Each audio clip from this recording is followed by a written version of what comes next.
अस्सलाम वालेकुम वीवर्स। बहुत सारी चेंजेस हो रही हैं, इतनी डेवलपमेंट हो रही है, सोचना पड़ जाता है किस चीज़ पे बात की जाए, किस पे बात नहीं की जाए। जल्दी जल्दी मैं बात करूंगा। आज सुबह सबसे पहले सुप्रीम कोर्ट के अंदर हियरिंग शुरू हुई। इरफान कादर साहब आ गए, इरफान कादर साहब आ गए, उन्होंने वहाँ पर रिज़ाइन दे दिया। रिज़ाइन लोगों ने समझा कि जी वो बड़ी विकेट गिर गई। कोई बड़ी विकेट नहीं गिर गई, ये प्लान के साथ वो आए थे, रिज़ाइन दिया। अगर वो एडवाइज़र रहते प्राइम मिनिस्टर के तो इलेक्शन कमीशन के वकील नहीं बन सकते थे। इलेक्शन कमीशन के वकील बनने के लिए उन्होंने रिज़ाइन किया। रिज़ाइन करके वो आ गए, आकर उन्होंने 4-3 का वो रोला खड़ा कर दिया। और रोला खड़ा कर दिया, उसके ऊपर थोड़ी सी है ना बहस हो गई चीफ जस्टिस और इनकी। उसके ऊपर वो रोस्टम छोड़ के जाने लगे वो। तो इस पर जमाल बंदोखेल साहब ने उनको वापस बुला लिया और जमाल बंदोखेल साहब ने एक और बम मार दिया।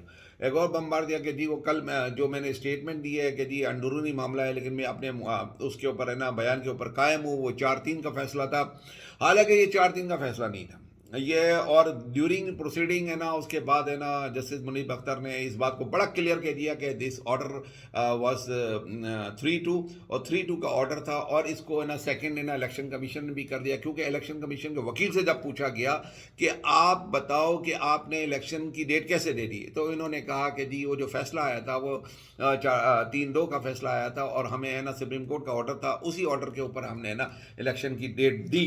तो जो जमाल बंदोखेल साहब ने जो इनके ऊपर फायर कर रहे थे, जो डायरेक्ट है ना उनके ऊपर रॉकेट लॉन्चर्स मार रहे थे कि जी आपने इलेक्शन की डेट क्यों दी, प्रेसिडेंट ने डेट क्यों दी, आपने इलेक्शन का शेड्यूल क्यों दिया, वो सारा नलीफाई हो गया। और इलेक्शन कमीशन ने कह दिया कि ये 3-2, इनके वकील ने कह दिया ये 3-2 का फैसला था। और एक और बात मैं अब इसके अंदर ऐड कर लूँ कि भाई ये जो जब ये मसला हुआ था, 9 जजेस की ये बेंच कॉन्स्टिट्यूट हुई थी, 2 जजेस के ऊपर इल्ज़ाम लगने शुरू हो गए कि उन्होंने अपनी इंटेंशन शो करती थी, जस्टिस एजाजुल हसन और दूसरे जज ने, तो वो बेंच से हट गए। इसके अलावा 2 जजेस ने भी अपनी इंटेंशन शो कर दी थी। तो ये 9 जजेस एक जगह दोबारा चैम्बर में बैठे। पहले 9 जजेस आए थे, फिर ये 9 के 9 जजेस बैठे और फिर 9 जजेस ने सुप्रीम को चीफ जस्टिस को कहा कि आप बेंच को नया नया बेंच कॉन्स्टिट्यूट कर दें। उसके ऊपर जस्टिस हमारे अता बंदियाल, चीफ जस्टिस अता बंदियाल साहब ने 5 जजेस का वो जो है ना बेंच तश्कील किया था। तो अगर ये कोई कहता है कि ये ओरिजिनली 9 जजेस का बेंच था या 7 जजेस का बेंच, वो बिल्कुल है ना आप लोगों को डी ट्रैक कर रहा है, वो आपको है ना गलत बयानी कर रहा है।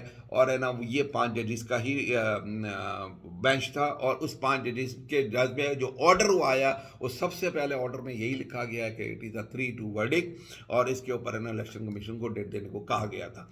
अब ड्यूरिंग द ज़ाहिर है कि इरफानुल्लाह कादर साहब फिर चले गए। उसके बाद उनके वकील आए, उनसे पूछा गया जो मुद्दा है, जो बात हुई है, वो सिर्फ ये हुई है उन्होंने इतना पाकिस्तान को डिग्रेड किया और कहा कि इतनी यहाँ पर धमाके हो रहे, ये हो रहे, वो हो रहे, बला बला बला।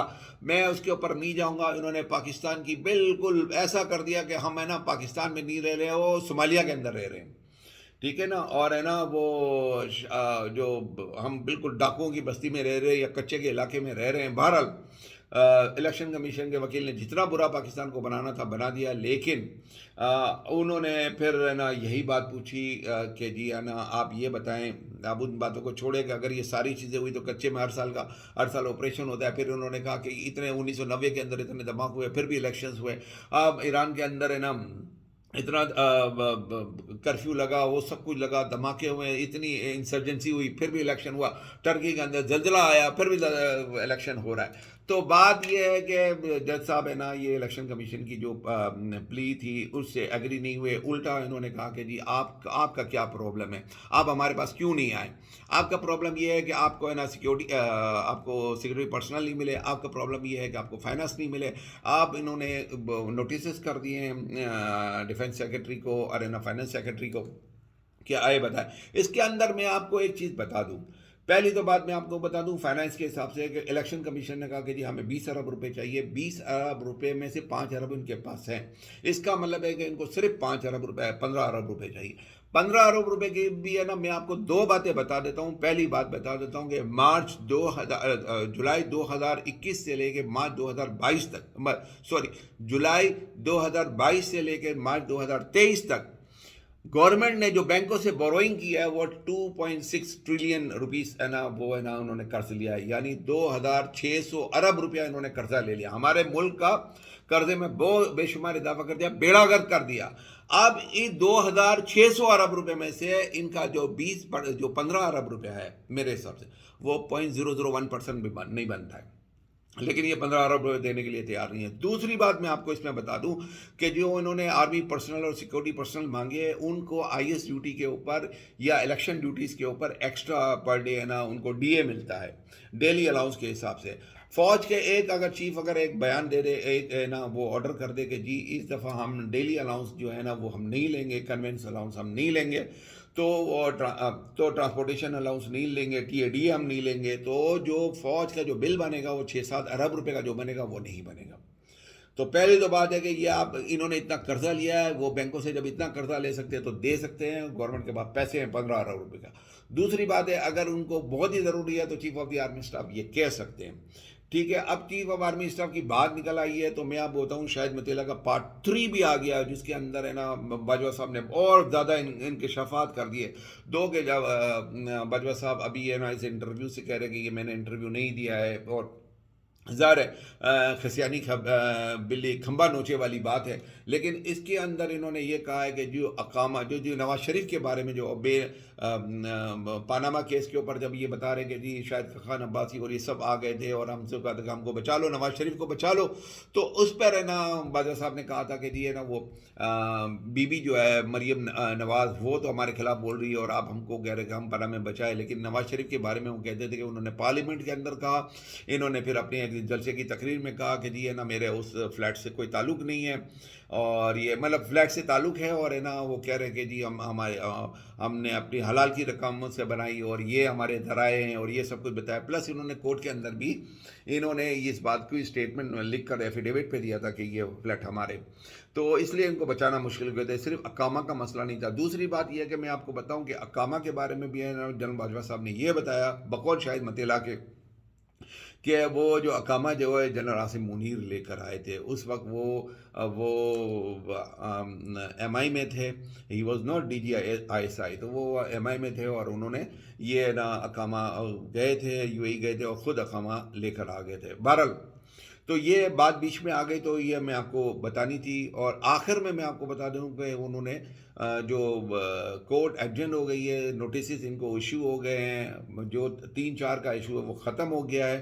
اب جو پارلیمنٹ کے اندر، اور پھر انہوں نے جو ہے نا یہاں پر جو پی ڈی ایم والے انہوں نے فائرنگ چاروں طرف سے فائرنگ شروع کر دی ہے۔ ایکچولی انہوں نے آج قانون بھی پاس کر دیا ہے جی سو موٹو کا قانون، لیکن اس کے اندر ایک کلوز ڈال دی ہے کہ جی جو بھی سپریم کورٹ کی ورڈکٹ ہوتی ہے اس کے اندر اپیل کا حق ہوگا۔ ایکچولی وہ اپیل کا حق دے کر انہوں نے نواز شریف کے لیے ایک دروازہ کھول دیا ہے تاکہ نواز شریف سزا یافتہ ہے، پاکستان میں آ نہیں سکتے، اسی وجہ سے 1 سال سے وہ کہہ رہے آ رہے ہیں لیکن وہ آ نہیں رہا ہے۔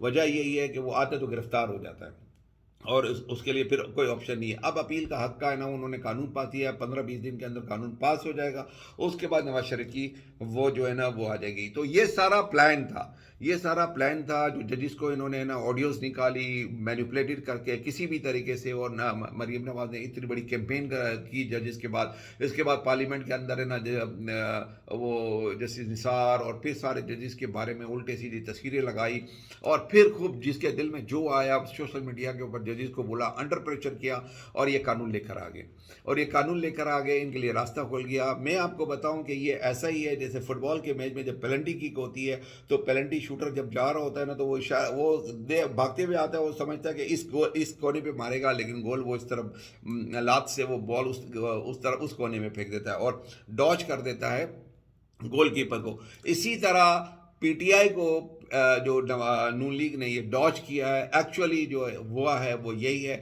کہ وہ نواز شریف کے وے چاہتے تھے، ان کے لیے انہوں نے پلاننگ کی اور بہت اچھی پلاننگ کی، اور بہت اچھی پلاننگ کے بعد اب انہوں نے اپنا دروازہ کھول لیا۔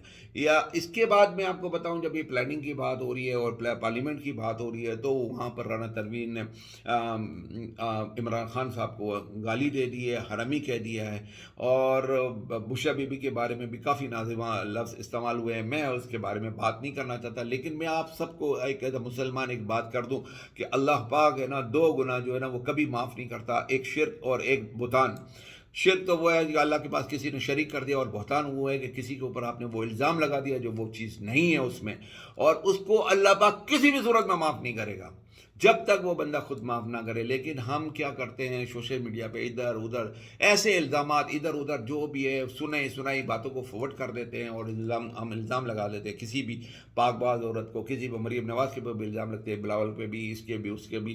तो जब तक आपने खुद अपनी आँखों से नहीं देखा हो, जब आपके पास कॉन्क्रीट प्रूफ़ ना हो किसी के बारे में, स्पेशली किसी मुसलमान के बारे में इस तरह की बातें करना नाजायज़ है, गलत है और इससे अवॉइड करना चाहिए। फिर मैं आपको बता दूं कि विकला कन्वेंशन हुआ है, उसके अंदर है ना वही बात की गई है कि हम डिफेंड करेंगे और है ना अदालत का हम वक़ार बुलंद करेंगे। ये सारी बातें हुई हैं। अब तक के लिए इतना ही। बहुत लंबी बात हो गई है। कल मिलते हैं। पाकिस्तान ज़िंदाबाद।